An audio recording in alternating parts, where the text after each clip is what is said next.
Olá, tudo bom? Esse trabalho tem como intuito o desenvolvimento de três atividades para ser aplicada na escola. As gurias vão explicar melhor sobre. Espero que todo mundo goste. Bom, como o Wagner falou, são três propostas pedagógicas e a nossa ideia é que elas sejam aplicadas no ensino fundamental. Com alguns ajustes também há a possibilidade de ser aplicado para o ensino médio, mas o nosso foco maior é o ensino fundamental. Oi, gente, meu nome é Ingrid e eu vou apresentar para vocês um dos materiais pedagógicos que a gente escolheu para o nosso seminário. A gente pegou uma tirinha e a nossa editora vai tentar colocar os nossos slides aqui para ir passando, né? Mas enfim, eu vou ler a tirinha igual para vocês, para ficar mais interativo, para ser melhor o entendimento também. Na tirinha, a menina chega pro menino e fala: foi a gente que plantou essas cenouras. Ela afirma, né? E ele fala: cenouras aonde? E aí ela tira a cenoura e ele fica apavorado e olha pra ela e fala: mas por que elas foram enterradas? Porque na cabeça dele, né, não era daquele jeito que funcionava. Então, a gente relacionou, né, a tirinha com a nossa disciplina. E a gente vai explicar um pouquinho, né, os benefícios da cenoura em um primeiro momento. E depois a gente vai explicar o porquê do crescimento dela ser de embaixo da terra. Seguindo aqui, primeiramente, né, a cenoura, como todo mundo já sabe, é um legume. E ela tem diversos benefícios, né, para nossa saúde. É rico principalmente em fibras, ajuda na saúde dos olhos. Quando falam pra gente comer cenoura que faz bem pros olhos, realmente a gente faz bem pros olhos. Ela evita o envelhecimento, né, precoce, mais cedo, enfim, e ajuda no nosso sistema imunológico, fortalecendo ele. Então, gente, agora, uma pergunta. Mas por que as cenouras... será que as cenouras são enterradas, como perguntado na tirinha? No último quadrinho, o menino pergunta, né? Mas por que elas foram enterradas? Na verdade, a gente vai explicar que não. Elas não foram enterradas, elas são plantadas e crescem debaixo da terra mesmo. Elas são raízes que nós chamamos de raízes tuberosas, que a professora já falou em aula, né? E então a gente vai falar um pouco agora sobre o que são essas raízes tuberosas. As raízes tuberosas é uma raiz com uma grande quantidade de reserva de nutrientes. E ela precisa de água, de ambiente úmido, então embaixo da terra é um lugar bom para ela absorver, né, esses nutrientes. E esses nutrientes se acumulam na parte interna da raiz dela. E para cima, então, né, quando na parte interna fica a raiz, e em cima, quando a gente vê aquela folhinha para cima, é o caule do legume. Ele fica em cima da terra. Outros legumes, né, que eu coloquei no slide, que são exemplos de raízes tuberosas, é a mandioca, batata doce, a beterraba, o nabo e o rabanete. Se vocês derem uma olhada, vocês vão ver que, na verdade, elas são bem parecidas, né, a forma em que são plantadas, porque são todas do mesmo jeito. E então, né, pensando na atividade, que é o contexto principal da nossa disciplina, eu pensei, né, eu realmente pensei, tentei pegar alguma coisa que fosse mais interessante, mas eu peguei algo que eu fazia muito em aula também, que eu gostava bastante. A gente pensou em usar o próprio material que a gente teve no início. A gente teve uma tirinha, né, e a gente pensou em, então, criar uma nova tirinha.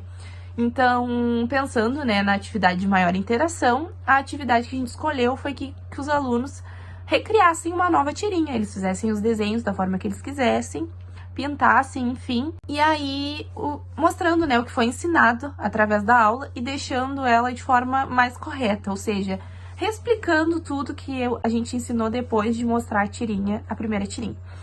E desse jeito eu acho que a gente teria uma maior interação, né? Seria também uma atividade de fixação para os alunos. E eles poderiam usar a imaginação deles, recriar da forma que eles acham melhor. Então essa foi a atividade que a gente escolheu para fazer através da tirinha. Oi, gente, meu nome é Hilary e eu vou apresentar para vocês a nossa segunda escolha de material pedagógico, que foi um poema. Eu vou ler o poema para vocês. Uma bela flor tem cheiro de frescor, pétalas vermelhas, mas que bela cor. O caule sustenta seu corpo totalmente, as pétalas, as folhas, o pólen ou a semente.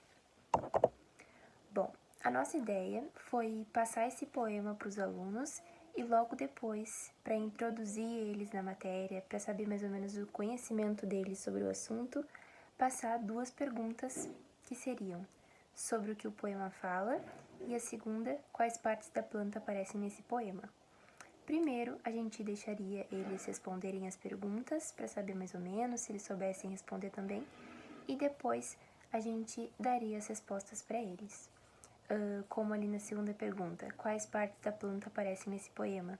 As pétalas, as folhas, o caule e a semente, né, ou o pólen. Numa segunda parte, a gente daria uma folhinha para eles em preto e branco, branca para colorir, e que eu até botei ali no slide para quem quiser ver, é uma flor com as setinhas para colocar o nome das partes. E a gente daria essa folha para eles completarem nessa folha as partes da flor, né? Que seriam ali o pólen, a semente, o caule, as pétalas, né? Para eles mais ou menos colocarem em prática o que eles aprenderam no poema. E também, se eles quisessem colorir, também poderiam colorir a imagem. Numa terceira parte, para terminar então a aula, a gente ia relembrar um pouco dessas funções que a gente aprendeu lá no poema e colocou em prática na folha. Então, a gente passaria para eles as funções dessas estruturas, como a pétala atraem os polinizadores com seu cheiro e cor, o pólen dá origem a uma semente, as folhas ficam fixas no caule e o caule dá sustentação à flor. E esse foi o nossa segunda ideia de material pedagógico. A atividade que a gente elaborou, ela é bem prática e didática. Começaríamos explicando como que acontece a fecundação de uma flor, e de acordo com a foto, do lado a gente ia seguir uma sequência, indicando onde estão as partes da flor, qual caminho seguir. E tudo iniciaria quando o pólen que está no androceu da flor é jogado no ambiente. E com o auxílio de algum polinizador, ou somente do vento, esses grãos de pólen soltados no ambiente vão entrar em contato com o gineceu de outra flor, através do estigma. Após germinar, vai dar origem ao tubo polínico, que fica no estilete. E então, esse tubo ele vai transportar o gameta masculino até o óvulo, para que lá ele possa fecundar o óvulo e dar início a uma nova planta. Na nossa prática pedagógica, a gente vai simular a fecundação da planta e a gente vai precisar de folha de papel, tinta, pincel e cascas de lápis ou de cera, farelinhos assim. Primeiro a gente vai pintar na folha uma flor cortada ao meio, que mostre o seu interior, como o ovário e o óvulo. E ainda com a tinta fresca, vamos pegar as raspas de lápis de cor, ou de cera, ou qualquer farelinho, e fazer um caminho através do tubo polínico, fazendo essas raspas chegar até o ovário e o óvulo, mostrando que é através dessa junção dos dois que a flor ela vai ser que o óvulo ele vai ser fecundado e vai dar origem a uma nova planta, né? E a nossa ideia inicial era que os polinizadores não necessariamente seriam só o vento ou os insetos, mas que as crianças inventassem que elas fossem os novos polinizadores. Eles fizessem o papel de polinizar uma flor. E até talvez inventar novos insetos, novas flores, novos tipos e formar novas coisas para eles mesmos fecundarem e formar novas coisas.